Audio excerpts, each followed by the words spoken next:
Yes, we're back with Noel. Now, I did mention in the last video he's a veteran at Uber. He's been doing it 7 months since Uber came to London.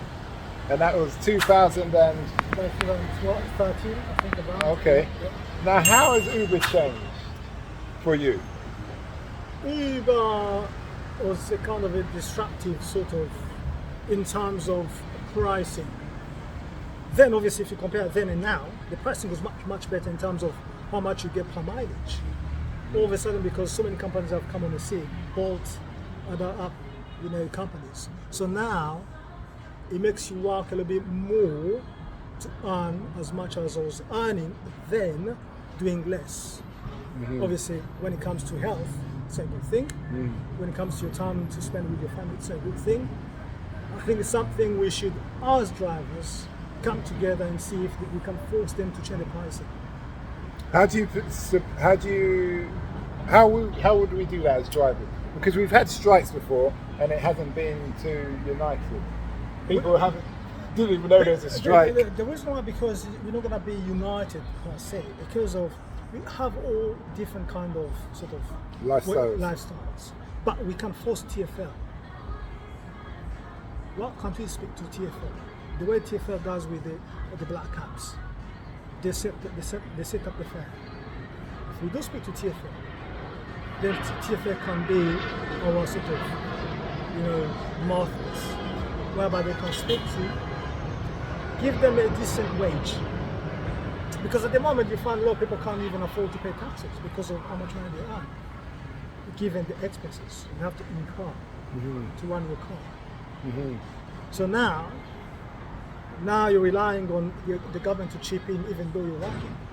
Is that fair? It's not fair. Mm-hmm. Is that fair to another person who pays taxes? No, it's not.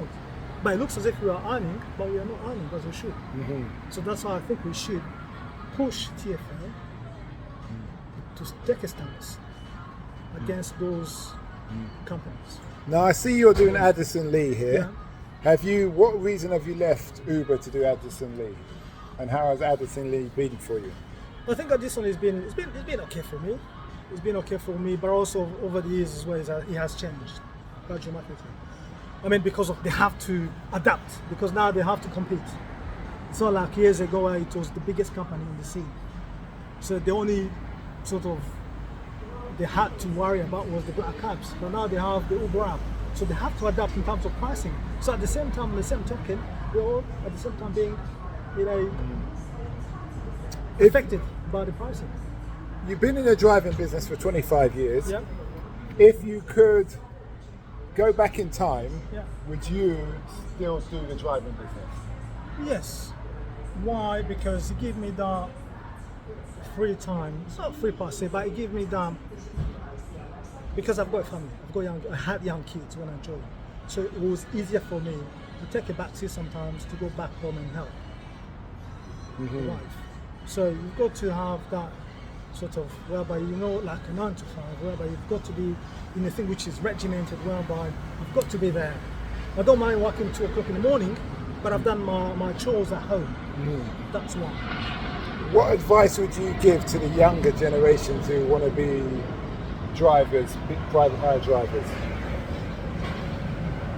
Are they willing to put in hours? Did you hear that? This is something that a lot of the younger drivers talk about. Oh, it's not worth it, you have to work too hard.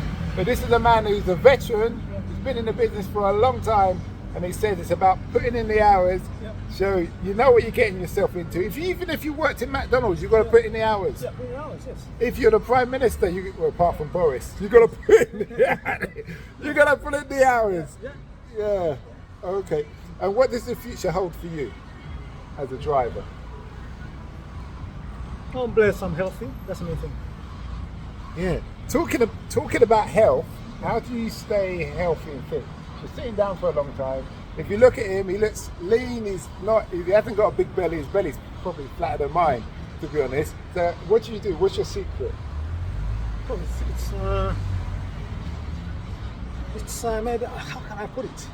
It's my DNA makeup. Yeah, but your shape, you exercise. You go gym. I used to, but I try to walk a lot.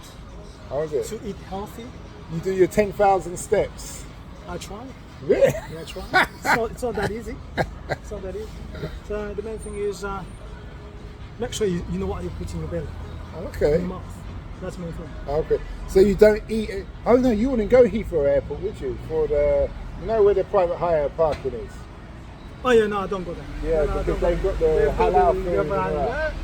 halal or not halal, it doesn't matter what you, but you have to know what you're eating. Yeah.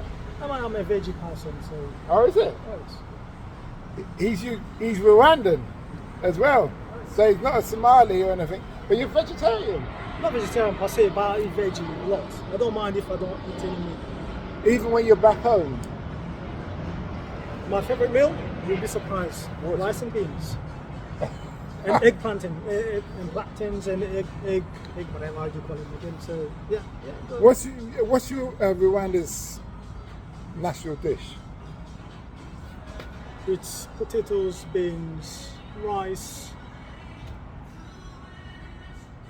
We have peas. We have cassava leaves as well.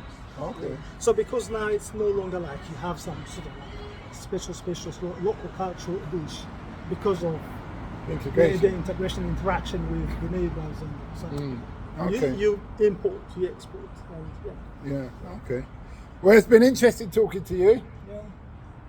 I hope you guys, I say follow him, but he's not on social media. Yeah. But we thank you. Nice to meet you, Samuel. Okay then. It's a pleasure. Yeah.